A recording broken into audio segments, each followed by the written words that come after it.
Olá, fera! Como é que você está? Bom, hoje vamos ver mais uma aula de História do Brasil. Gente, na última aula nós vimos sobre o Conselho Ultramarino e nós vimos sobre a Companhia de Comércio. Eu não sei se você lembra, mas eu falei para você, gente, essa Companhia de Comércio ela vai gerar uma bronca aqui no Brasil. Bom, gente, e realmente ela gerou uma bronca aqui no Brasil, lá no Maranhão. Esse mapa que você está vendo aí ao fundo, ele não representa o que era o Maranhão no período colonial. O Maranhão do período colonial, ocupava toda aquela região norte ali atrás. E, gente, a região do Maranhão, ela era administrada por Lisboa. O Maranhão não era administrado por Salvador. Lisboa era quem administrava o Maranhão, porque naquela época era muito longe. O argumento era esse. Gente, vê só. Lá no Maranhão, você vai ter os colonos do Maranhão. E você vai ter os jesuítas. Principalmente, esses jesuítas trabalhavam nas missões, catequizando os índios. O que acontece? A população do Maranhão, ela explorava as drogas do sertão. Ou seja, a população do Maranhão, ela tinha como principal atividade econômica a exploração das drogas do sertão. E quem conhece, quem sabe onde estão as drogas do sertão, são os índios. Só que tem um detalhe. Os padres jesuítas não permitiam que esses índios fossem utilizados nas drogas do sertão, não fossem utilizados como escravos pelos colonos. Inclusive, o padre Vieira, o jesuíta padre Vieira, padre Antônio Vieira, ele conseguiu um alvará do rei de Portugal proibindo o trabalho escravo do índio lá no Maranhão. E é esse índio, gente, quem conhece a droga do sertão. Ou seja, os colonos ficaram atados. Por quê? Porque os colonos não podem utilizar o trabalho do índio nas drogas sertão. Bom, mas o padre jesuíta, esse padre, ele utiliza o trabalho do índio. E esse padre, ele também explora as drogas do sertão. E aí o índio trabalha para o padre. Claro, o índio ele não trabalha como escravo, ele não é mão de obra compulsória. Mas o jesuíta lá utiliza o trabalho do índio nas drogas do sertão. E o jesuíta vende essas drogas do sertão. Ou seja, o colono está proibido de utilizar o trabalho do índio. Claro, o colono utiliza como escravo, mas o jesuíta está liberado. Um outro fator, gente, que vai motivar a insatisfação dos colonos lá no Maranhão é o fato de que Portugal vai dizer, olha, vocês só podem explorar droga com a mão de obra negra africana. O negro africano não sabe onde se encontram as drogas sertão. O negro africano, ele não conhece a geografia para saber como chegar até as drogas sertão. E claro, gente, os colonos do Maranhão, em relação a Pernambuco, em relação à Bahia, eles eram pobres. Então, eles tinham dificuldade em comprar os escravos. Mas, o que foi que Portugal fez? Portugal, então, criou uma companhia de comércio exclusiva para abastecer o Maranhão. Portugal criou a Companhia de Comércio do Maranhão. E a Companhia de Comércio do Maranhão, ela teria que finalidade? Abastecer o Maranhão com víveres e abastecer o Maranhão com negros africanos. Todos os anos, a Companhia de Comércio abasteceria o Maranhão com 500 escravos. Bom, como o Maranhão, em relação a Pernambuco e Bahia, é uma região pobre, o que é que a Companhia de Comércio Maranhão fazia? A Companhia de Comércio Maranhão, sabendo que vai conseguir dinheiro aqui em Pernambuco e na Bahia, o que é que eles faziam? Iam com suas mercadorias para a Bahia, vendiam as mercadorias lá na Bahia, iam para Pernambuco, vendiam as mercadorias lá em Pernambuco e só então o que sobrava eles levavam para o Maranhão. Claro, gente, isso vai gerar uma insatisfação nos colonos do Maranhão. Por quê? Porque chegam negros que não estão bem adaptados para o trabalho, já que os negros que iam para lá eram que os baianos e que os pernambucanos não queriam, e os produtos que chegavam lá eram produtos de péssima qualidade. Bom, um outro fator, os colonos do Maranhão estavam submetidos às determinações da Companhia de Comércio do Maranhão. Os jesuítas não estão submetidos à Companhia de Comércio do Maranhão. Ou seja, nós vimos na última aula que a Companhia de Comércio ela fez o quê? Ela limitou o comércio dos colonos e ela aumentou a arrecadação de Portugal. Então, gente, o colono do Maranhão, ele só pode vender e ele só pode comprar a Companhia de Comércio do Maranhão. E o jesuíta, ele pode vender e ele pode comprar a que ele quiser, com outro agravante. O jesuíta utiliza a mão de obra indígena e o colono é proibido de utilizar a mão de obra indígena. Bom, gente, então o campo está formado para uma confusão. O que acontece? Esses colonos vão se rebelar, esses colonos vão ficar chateados. Por quê? Porque eles não podem utilizar a mão de obra indígena, só podem utilizar a mão de obra negra, e o negro que chega lá é um negro que a Bahia e que Pernambuco não quis, então era um negro não adaptado ao trabalho, era um negro ou muito velho, ou muito novo, ou mulheres, tá ok, gente? Não tô, sem preconceito, tá ok? É só para que você entenda a situação, o contexto.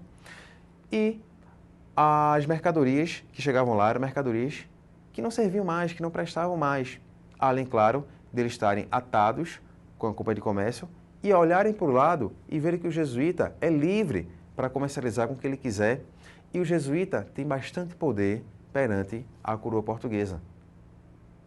Bom, gente, então os colonos do Maranhão, eles se rebelaram. Essa revolta que os colonos vão fazer lá, ela vai receber o sobrenome de dois irmãos, Manuel e Thomas. Manuel ou Tomás Beckmann. Por isso que essa revolta ficará conhecida como Revolta de Beckmann, que aconteceu quando? Aconteceu no ano de 1684, ou seja, 2 anos depois da criação da Companhia de Comércio do Maranhão. Então, gente, esses colonos, eles vão se rebelar. Só que essa rebelião, gente, ela tem uma peculiaridade. Essa rebelião, ela é conhecida como uma revolta nativista. Plínio, e o que foi uma revolta nativista? Gente, a revolta nativista, ela foi uma revolta que ela questionava a maneira como Portugal administrava o Brasil. Se bem, gente, que no livro você vai encontrar o seguinte: revoltas nativistas questionavam a maneira como Portugal administrava o Brasil.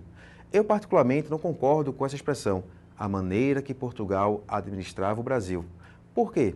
Porque essas revoltas, elas questionavam a maneira que Portugal administrava as regiões onde elas ocorreram.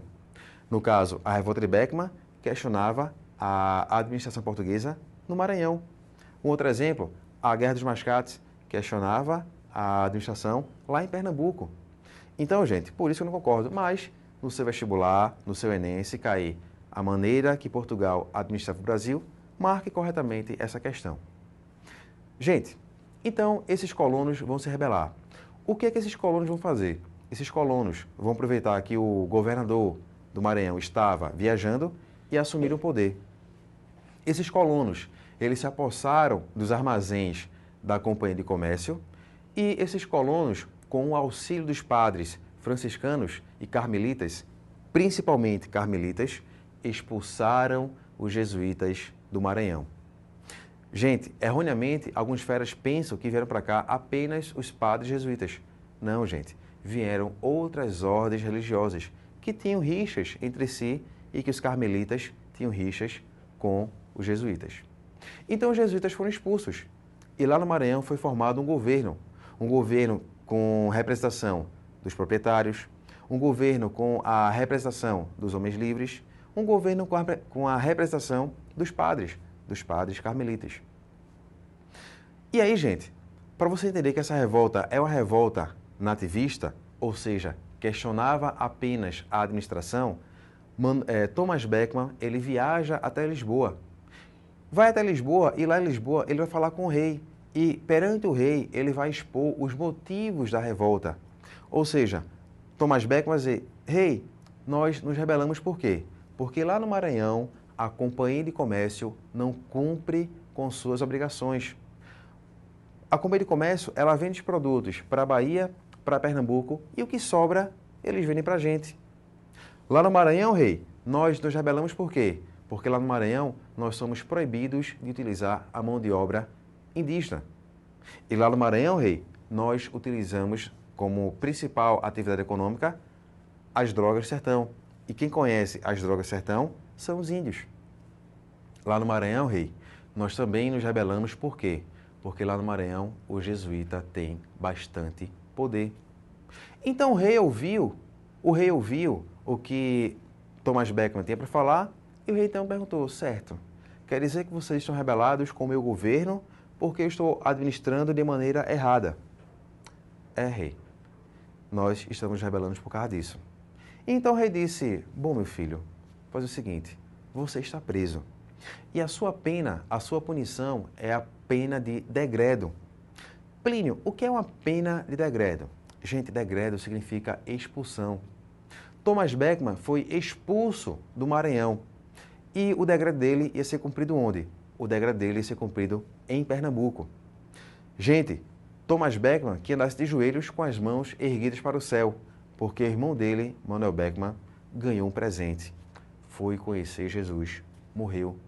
Ele e outros líderes, como também um líder bastante conhecido naquele momento, chamado Jorge Sampaio. Então, Manuel Beckmann e Jorge Sampaio morreram nesse conflito. Tem fim aí, gente, a revolta conhecida como Revolta de Beckmann. Gente, com o resultado dessa revolta, Portugal volta atrás em relação às companhias de comércio. A consequência da revolta será o quê? A anulação da companhia de comércio. Fera, só um detalhe. Eu falei há pouco que a revolta de Beckmann ela foi uma revolta nativista. Questionava a maneira que Portugal administrava as regiões onde elas ocorreram. Nós vamos ver em outras aulas um outro tipo de revolta, chamado revolta emancipacionista. E o que é uma revolta emancipacionista? Uma revolta emancipacionista é uma revolta que deseja a independência, já que a emancipação significa independência.